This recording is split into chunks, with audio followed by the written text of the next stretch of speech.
Hello everyone and welcome to Call to Wisdom, the channel dedicated to bringing you the wisdom of God so that you may skillfully live the life you're created to live. In case you're new around here, we are currently working ourselves through the book of Proverbs and are currently learning from the wisest man to ever live, King Solomon. And as of late, it's important to note that we have been discussing a few passages from him that we have labeled as being divine wisdom. And what I mean by that is this wisdom that we're discussing is totally backwards to man. It doesn't make any sense at all, but is as it ought to be by God. So with that being said, I would like to begin today by sharing with you a little bit about myself. So, I have a 1-year-old daughter who is more beautiful than anything I've ever seen before, and I love her more than I thought possible. All I desire, I would do literally anything for her, and all I desire is to raise her and do her right as a parent, representing to her what her heavenly Father looks like so that someday she may come to know and love him as well. But as she continues to grow and learn, my wife and I have realized that we have a slight problem in our hands, and that's that she is beginning to intentionally disobey us. We'll be sitting at the dinner table eating, and she will take her food and she'll throw it on the floor, and it's like, no, food is for eating. And she'll look at us in the eye, and she'll pick it up, and she'll do it again. It's like, okay.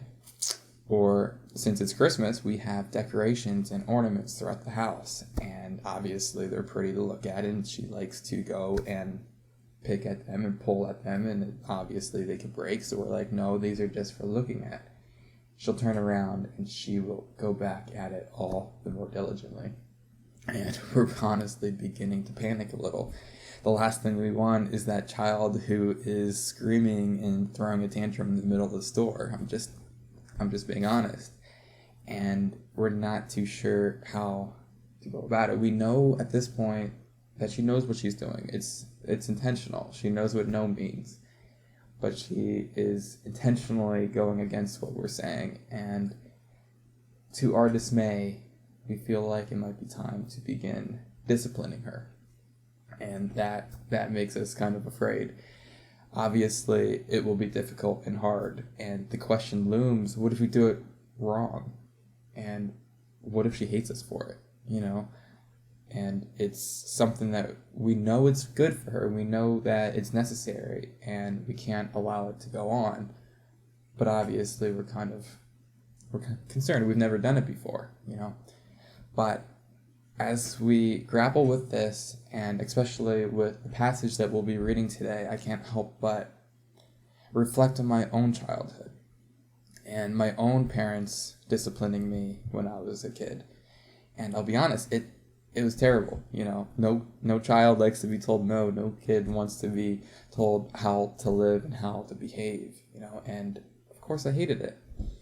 But as an adult, looking back, I am honestly grateful that I had parents who loved me enough to discipline me, to parent me, to raise me, and teach me how to live, essentially. I can't imagine what kind of person I would be today if I didn't have parents who disciplined me and took the time, even though they probably grappled with the same fears as we are currently, they still knew that it was what was best for me.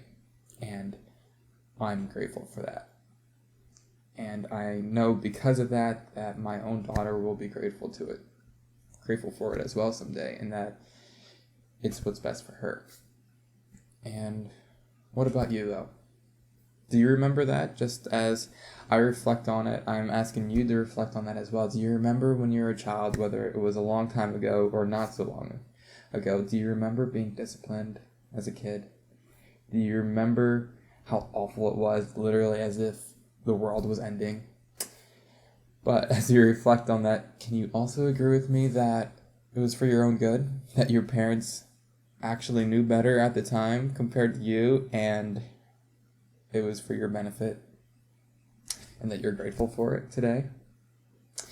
I know that's a weird thing to ask, but the reason why I bring that up is because, believe it or not, whether you're 20 or 60 years old today, you are still being parented and disciplined even today. If you're wondering what I mean by that and you're scratching your head, allow me to explain by diving right into today's passage, in which case we are continuing on in Proverbs chapter 3. Let us begin. My son, do not despise the Lord's discipline or be weary of his reproof. For the Lord reproves him whom he loves, as a father the son in whom he delights. If you are a follower of Jesus today, then congratulations, you have been adopted by God and have been welcomed into the royal family. That is awesome. But today I want to discuss something even more amazing about that. You have a new father, a new dad. And this new dad of yours is literally God, and he takes his role as being your dad very seriously. He loves you like crazy. And because he loves you, you can guarantee that he is going to parent you and discipline you, right? Now, before we go any further and before you begin to panic and check out of this video, I want to clarify something with you. That word, discipline, can be very unnerving. I get it. But I believe our culture has a tough time distinguishing between the word discipline and punishment, when in reality they are two different things entirely. And especially in this context, discipline is simply the training, developing, or the gaining of a skill. And in reality, we all have disciplines in our life. If you've ever gone out for a sport or have played an instrument, you discipline yourself through practice and hard work in order to learn that skill. That's discipline.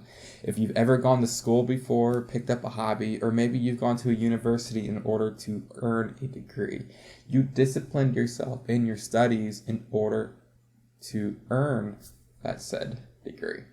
That is what we're talking about here, and that is exactly what the Lord is going to do for you. He is going to discipline you, train you, raise you up to live the life that he created you to live. Now, rejoice in the fact that you do have a dad who loves you enough to parent you, right?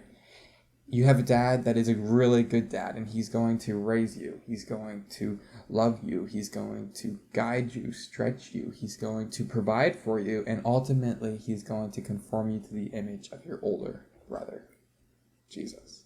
Now, I know that I'm throwing that word around of discipline and parenting, and you might consider yourself quite too old to be parented, but allow me to encourage you with this. He's a good dad. He's not going to be super strict. He's not going to exasperate you, or he's not going to beat you down and be like, you've got to do this and live perfectly. No, he's going to be patient. He's going to be kind. He's going to be loving. And he's going to be merciful with you. But he is going to parent you. You can guarantee that he's going to parent and discipline you. Ultimately, his goal for you is to conform you to the image of Jesus. He's going to mold a sense of holiness within you, and he's going to plant seeds of righteousness within you. In other words, he desires you to look more like him. He desires you to live the life that he created you for, the best possible life for you. And he desires his righteousness, his glory to be radiating within you for all to see. I mean, if you're watching this video, then I sure hope that that's what you want for yourself as well. And if yes, then pay attention, because our goal with this video today is to walk away with a better idea of how he will parent you and how you can fully embrace it and be able to live the life that he created you to live. And with that being said, the next question that we need to ask is simply this: how will he parent you through life? Life. And not just life in the simplest sense of the word, but all of it. From the valley lows to the mountain highs, he's going to use all of it to mold you into the image of Jesus. We are told that all things work for the good of those who love God and are called according to his purpose. Therefore, we can know that, yes, all of life is his plan for you. He desires to use all of it for your good, and he is going to use not just the good, but he's going to also use the bad things in order to raise you, to parent you, and mold you into the image of Jesus. And here is a truth that is relevant whether you believe in God or not, whether you are a confessing Christian and you believe in and follow Jesus. The truth is, we live in a fallen, broken world. We can all agree that life is hard, honestly. And we all know its difficulties, from the small things to the big things, to the not a big deal to the awful things, right? The moment you wake up in the morning and you spill your coffee, or on your way to work, you have to fight through that morning traffic. The moment you get to work and clock in, we all know the things that try us on a daily basis, right? But what about the bigger things? What about finances, health, relationships, the things that test us as people, and how we respond to them determines and reveals the kind of people that we are. All of these things are God's plan, and he's going to use all of it.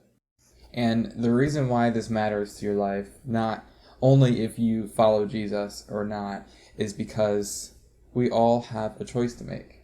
We can either choose to allow life and its circumstances to get the better of us and defeat us, allowing it to make us grow cold and bitter while forfeiting ourselves as being victims of the world. Or we can press in to God, allow him to grow us, to mold us into the image of Jesus, teaching us and raising us into adulthood and maturity, embracing all that he has for us. The choice is yours, and the reason why I'm telling you this is because I desire us all to choose the latter option. I desire us all to choose victory and to be molded into the image of Jesus and to embrace all that God has for us and ultimately embrace the life that we were created to live. That's what I want for you, and I hope that's what you want for yourself as well. But the question is, how do we not only survive life's trials, but embrace the Lord's discipline for ourselves so to become who we were meant to become? Well, I guess we'll have to wait and see, because that's where we shall wrap up today's video. We shall pick up right where we left off with today next Tuesday. So if you're interested in the answer to those questions, then be sure to check back in next week. And we shall fully unpack what it truly means to not only overcome life's trials, but fully embrace all that the Lord has for us. So until then, I wish you all a Merry Christmas. Have a safe holiday. And don't forget, calledtowisdom.com offers free devotionals for the growing Christian. I shall include the link below in the description. And until next time, go live wisely, everyone. See you later.